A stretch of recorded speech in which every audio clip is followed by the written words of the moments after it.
Good morning, everyone. We'll go ahead and get started. I have about 2 minutes after 10:30.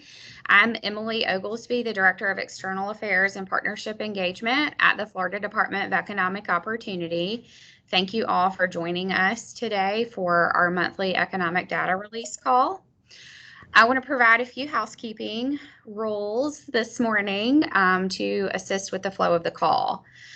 We're actually going to record this message, or this presentation, and we'll put it at the bottom of our press release when it goes out today, so you guys can have access to the video as well.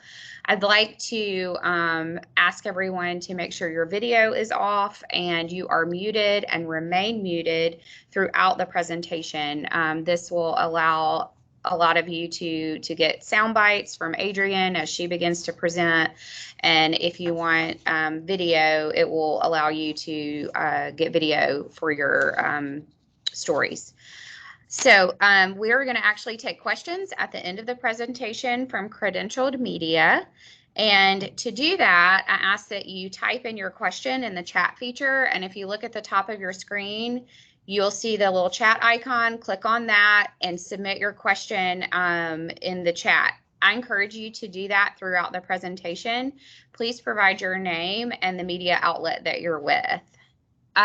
We will not be answering any questions about reemployment assistance on this call. You are welcome to email any questions that you have to media@deo.myflorida.com. I'll also type that in the chat so that you guys have our contact information as well. So today's presentation is focused on the employment data for February 2021. I'm going to turn the call over now to Adrienne Johnston, DEO's Chief Economist. Hi, good morning, everyone. So at 10 a.m. this morning, the Florida Department of Economic Opportunity released the February 2021 labor statistics for the state of Florida and sub-state areas. This included the metropolitan areas, counties, and large cities. These data were produced by the U.S. Bureau of Labor Statistics in cooperation with the Department of Economic Opportunity. The data were collected through a combination of employer and household surveys, administrative records, modeling techniques, and other surveys. So I'm going to get started and switch over to my presentation and walk through the data that we released this morning.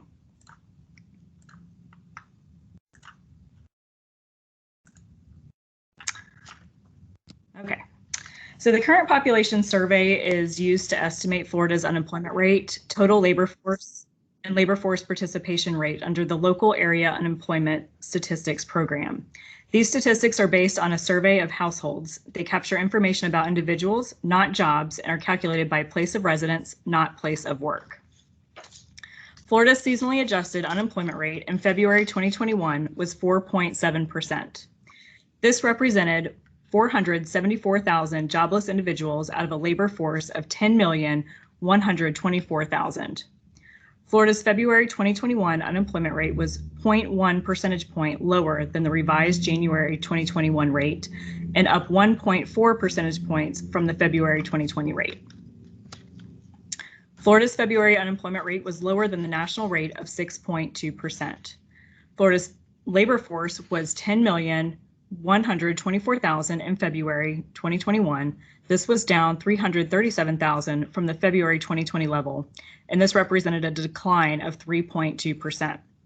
In February 2021, Osceola County had the highest unemployment rate of 8.8%, followed by Miami-Dade County with 7.9%.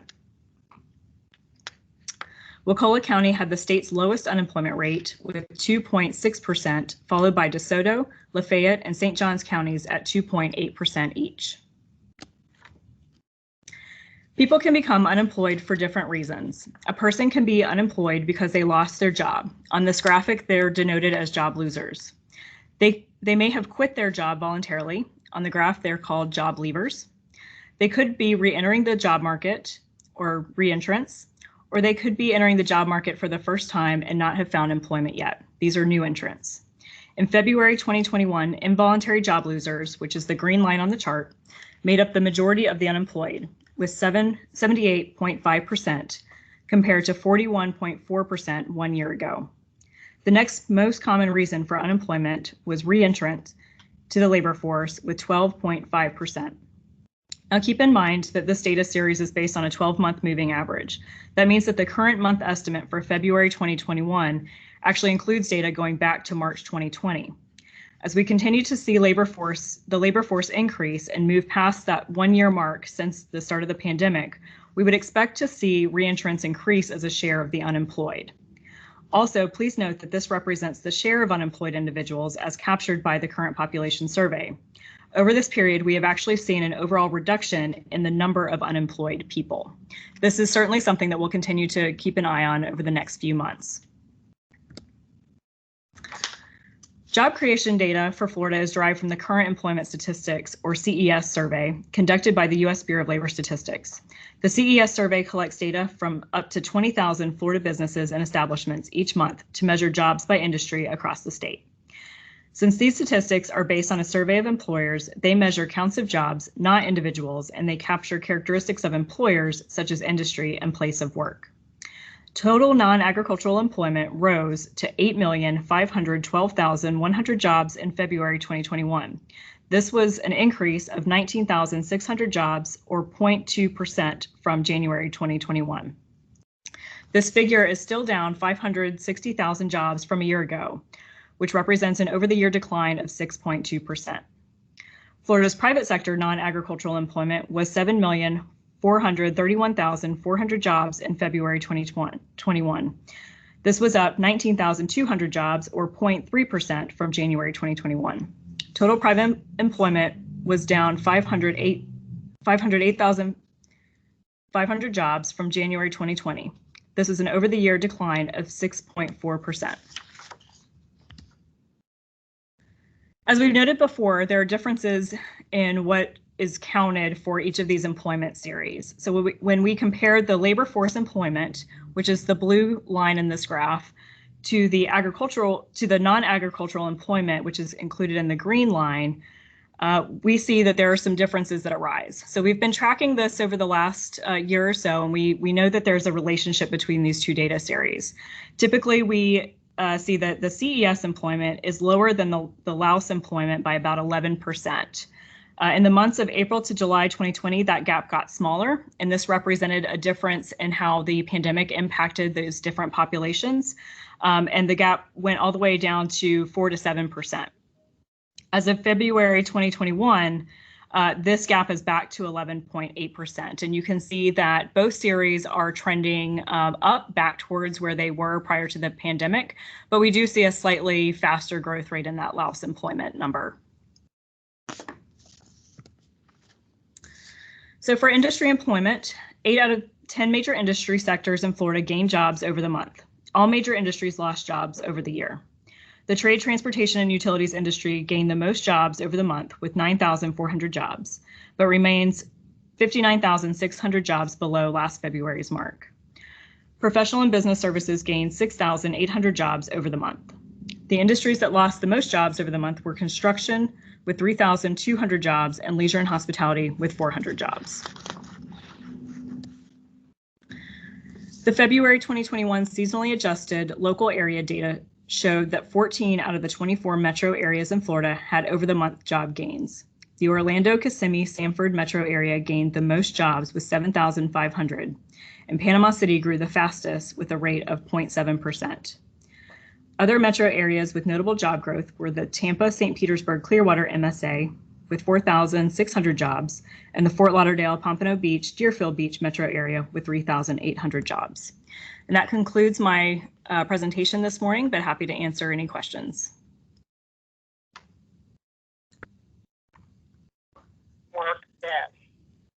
Is now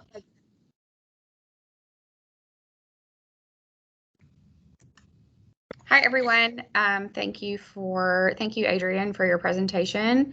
We really appreciate it. We have a question from Janeth. The number shows Florida at 5% for February. Why is that different than your presentation? Adrian, you may be able to answer that. Could you be a little bit more specific on which numbers you're referring to? And I'd be happy to do my best to answer that. Janice, just type that in the chat and we will touch base with you or answer your question offline. One thing to note, let me take a stab at answering that. So it could be a difference in seasonally adjusted versus non-seasonally adjusted. So sometimes you'll see a different rate, and it depends on whether we seasonally adjust that or not. But that may not answer your question. So if you want to clarify, I'd be happy to take a stab at that.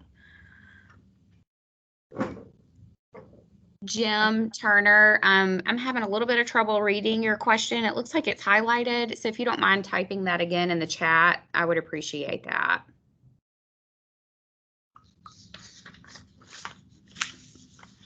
Okay, Josh asks, based on the trends, when do you expect the unemployment rate to go back to pre-pandemic levels? So it's a great question. I try not to predict too much. You just don't know. There are a few factors that go into determining the unemployment rate. So keeping in mind that this is based on people who are either employed or they're unemployed but actively seeking work. And so as we have people who connect back into the labor force, there's a chance that we actually might see a slowdown in the unemployment rate declining, or it might actually go up, and that's not necessarily a bad thing. So it's really hard to say. I know a lot of estimates are showing that we expect to see the economy actually come back to pre-pandemic levels and maybe even overshoot that. And that would certainly be a positive for employment and could lead to the unemployment rate declining back to pre-pandemic levels. But couldn't give you an actual target date on that. Okay, so Jim asks, how do you see the distribution of coronavirus vaccine impacting the state's jobless numbers? So that's one of those factors that's going to, as more people become vaccinated, then certainly they're going to feel more confident to go back and connect into the labor market, to go back into purchasing goods and services and engage in economic activity. And as that happens, that's certainly going to drive employment up and reduce our unemployment overall. So that's going to be, as that continues to be widespread, and more people are vaccinated, that's going to be a positive for employment in the state. Okay, Jim also asks a regional specific question. What accounts for the Lakeland Winter Haven region adding jobs over the past year, even if it's just 3,100, when other Central Florida areas and the rest of the state are still down jobs? So I will certainly get back to you on that to get the regional specific data. But one thing I will note is every region was impacted a little bit differently. Every region had a different approach to mitigation efforts, and their industry mix is certainly going to impact that. So if there's more of a trade, transportation presence in certain areas, then they may not be impacted as much as areas. Other parts of Central Florida are heavily relied on tourism, and so that's certainly going to prolong the impact for those areas. But I'll get the specifics for Lakeland to you this afternoon. Greg Angel asks, are these new jobs or people returning to work? Are these newly created jobs or furloughed people being called back? Good question. We don't have specific data to identify that particular point. What you can see in the data, we look at that reentrant number that I mentioned earlier. Some of that's going to be hard to tease out. If they never actually left the labor market, then they're not going to be counted as reentrants. So that doesn't tell the whole story. We know that it's a mixture of both, though. So some of it was, especially early on in the pandemic, people were furloughed and then they were recalled back. But it could account for new jobs being created as well. Thank you, Adrienne. I'll do a last call for questions. You're also welcome to submit your questions through email at media@deo.myflorida.com. I put that in the top of the chat feature, and that'll come to our team, and we can work with you to get you answers, especially if you have regional specific questions. So I'll give everybody like 1 more minute to ask your question if you have one.